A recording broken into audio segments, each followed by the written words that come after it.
Assalamualaikum warahmatullahi wabarakatuh. Perkenalkan, saya Anidia Gita Sansi dari Fakultas Ilmu Sosial dan Ilmu Budaya Program Studi Sastra Inggris bersama rekan-rekan saya. Di video ini saya mewakili rekan-rekan kelompok untuk menjelaskan salah satu objek wisata yang juga merupakan identitas nasional, yaitu Tugu Pahlawan.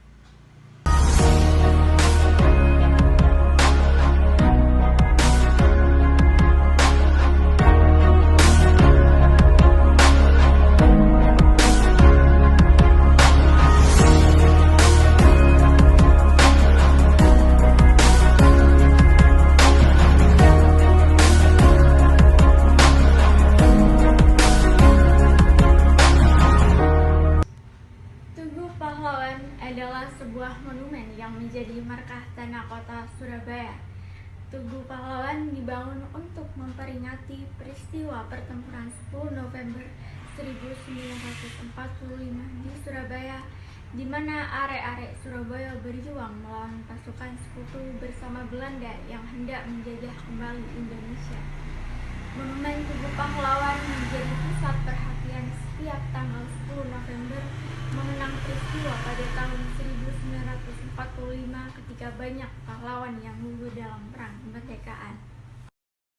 10 November mengenang peristiwa pada tahun 1945 ketika banyak pahlawan yang gugur dalam perang kemerdekaan. Meskipun pada waktu tersebut Indonesia telah memproklamirkan kemerdekaan, tetapi dalam kenyataannya, perjuangan bangsa belum benar-benar berakhir, justru semakin gencar karena bukan lagi perjuangan memperoleh kemerdekaan yang dilakukan, melainkan perjuangan untuk mempertahankan bangsa dan negara. Dan itu tentu saja lebih berat. Belanda sebagai negara yang pernah menjajah masih enggan untuk mengakui kedaulatan Indonesia menjadi suatu negara. Berdasarkan hal itu, timbullah berbagai usaha Belanda untuk merebut kembali Indonesia. Salah satu usaha yang dilakukan adalah mengibarkan bendera Belanda di Hotel Yamato. Mengetahui kejadian tersebut, bangsa Indonesia terutama para pemuda tidak terima dan tidak tanggung-tanggung naik ke atas hotel demi merobek warna biru yang ada pada bendera Belanda, menyisakan warna merah dan putih. Setelah peristiwa tersebut, perjuangan bangsa kembali memuncak. Kali ini, pertempuran antara bangsa Indonesia melawan pasukan Inggris yang terus memanas. Penyebabnya hanyalah suatu kesalahpahaman yang berimbas pada terbunuhnya Jenderal A.W.S. Malabi. Kematian Jenderal Malabi semakin membuat Inggris naik pitam terhadap Indonesia. Akhirnya, pihak Inggris, dalam hal ini Mayor Jenderal Eric Carden Mansfield, mengeluarkan sebuah ultimatum yang memerintahkan bangsa Indonesia agar menyerah saja. Menanggapi ultimatum yang dikeluarkan tersebut, bangsa Indonesia tentu saja merasa bahwa harga diri negara terinjak-injak. Dengan begitu, serta-merta bangsa menolak ultimatum dengan alasan bahwa Indonesia sudah merupakan negara yang berdiri sendiri. Akan tetapi, penolakan tersebut berarti sebuah pertempuran. Pada tanggal 10 November, Inggris langsung melakukan serangan dalam skala yang sangat besar. Ada sekitar 30.000 infanteri seperti kapal perang, tank, dan pesawat terbang, serta meriam yang dikerahkan untuk membombardir kota Surabaya, baik melalui jalur darat maupun jalur udara. Sementara itu, arek-arek Surabaya hanya berbekalan bambu runcing dalam melakukan perlawanan. Tugu Pahlawan berdiri di atas tanah lapang seluas 1,3 hektar dan secara administratif berada di wilayah Kelurahan Alun-Alun Contong, Kecamatan Bubutan, Kota Surabaya.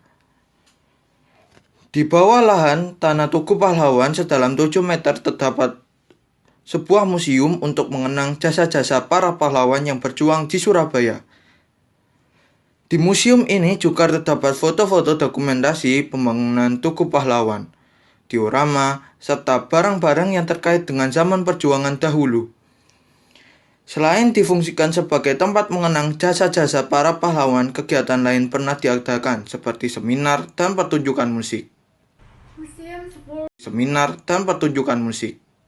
Museum 10 November Tugu Pahlawan dibangun untuk memperjelas keberadaan Monumen Tugu Pahlawan, yakni sebagai media untuk mempelajari rangkaian peristiwa pertempuran 10 November 1945 di Surabaya. Seperti yang dinyatakan oleh Presiden Republik Indonesia yaitu I.R. Soekarno, bahwa bangsa yang besar adalah bangsa yang dapat menghargai jasa pahlawannya. Museum 10 November Tugu Pahlawan ini didirikan pada tanggal 10 November 1991 yang kemudian diresmikan pada tanggal 19 Februari 2000 oleh Presiden keempat Indonesia yaitu Kiai Haji Abdurrahman Wahid. Bagian tubuh monumen berbentuk lengkungan-lengkungan atau kanalures sebanyak 10 lengkungan dan terbagi atas 11 ruas. Tinggi, ruas, dan kanalures melambangkan peristiwa yang terjadi pada tanggal 10 November tahun 1945. Di bawah monumen dihiasi dengan ukiran trisula berkembangkan cakra, stamba, padma sebagai simbol api perjuangan. Puncak tugu yang meruncing dilengkapi dengan lampu berwarna merah dan penangkal petir. Bagian bawah dan atas tugu diberi hiasan berbentuk tumpal berwarna kuning keemasan. Kolam air berbentuk bundar pernah mengelilingi bagian tugu ini.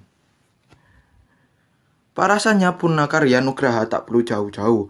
Dan atas tugu diberi hiasan berbentuk tumpal berwarna kuning keemasan. Kolam air berbentuk bundar pernah mengelilingi bagian tugu ini. Parasanya Purnakarya Nugraha tak perlu jauh-jauh. Ada monumen Parnasarnya Purnakarya Nugraha yang terletak di seberang Tugu Pahlawan.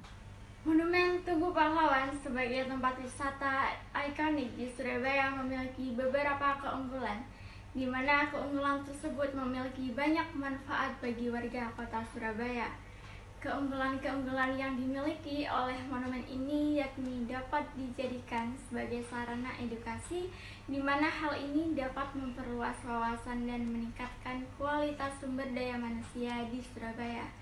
Selain itu juga wisata monumen ini dapat dijadikan sebagai sarana UMKM kreatif, di mana hal ini bisa meningkatkan pertumbuhan ekonomi di Surabaya melalui gerai oleh-oleh yang ada di monumen Tugu Pahlawan. Nah, itu tadi penjelasan tentang monumen Tugu Pahlawan, salah satu objek wisata nasional yang ada di Surabaya. Sekian dari saya dan rekan-rekan kelompok saya. Apabila ada kekurangan mohon maaf. Terima kasih dan wassalamualaikum warahmatullahi wabarakatuh.